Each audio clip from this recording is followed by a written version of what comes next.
We are just 3 days away from a 3-digit code officially launching to assist the National Suicide Prevention Lifeline. That number is 988. It is quicker and easier to access with the potential to help thousands of people struggling. Our Justina Cornell learned more about what's to come, and she joins us in studio. Justina.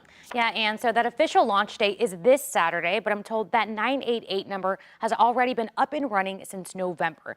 Each state is carrying out this rollout in its own way. Missouri is taking a regional model, working with 6 partners who will be handling all the calls, with one focusing on the text line.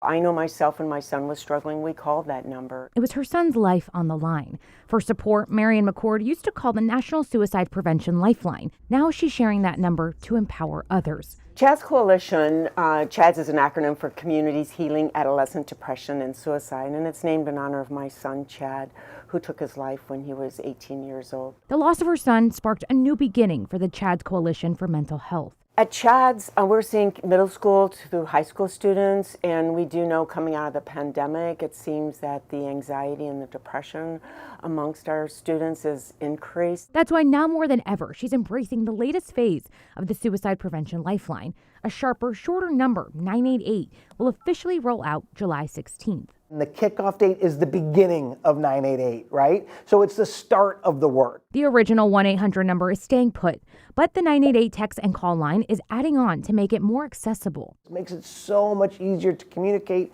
It's so much easier to remember. And the research shows when people are in a crisis state, one of the first things that goes is their ability to focus and remember. 988 has already been working with providers like Behavioral Health Response on the other line. It is so important to reach out for help. The sooner, the better, and it is nothing to be ashamed about. The goal is to make sure each person making this courageous call gets the helping hand they need. People that call the Lifeline report that it was a significant factor in keeping them safe. It reduced their risk, and they would not have been able to stay alive had they not had that immediate crisis support. It does save lives. Now, the goal is to answer the call in 30 seconds. I'm told if your locally designated 988 call center is overwhelmed and can't get to you immediately, that will be automatically rerouted to a national backup crisis center.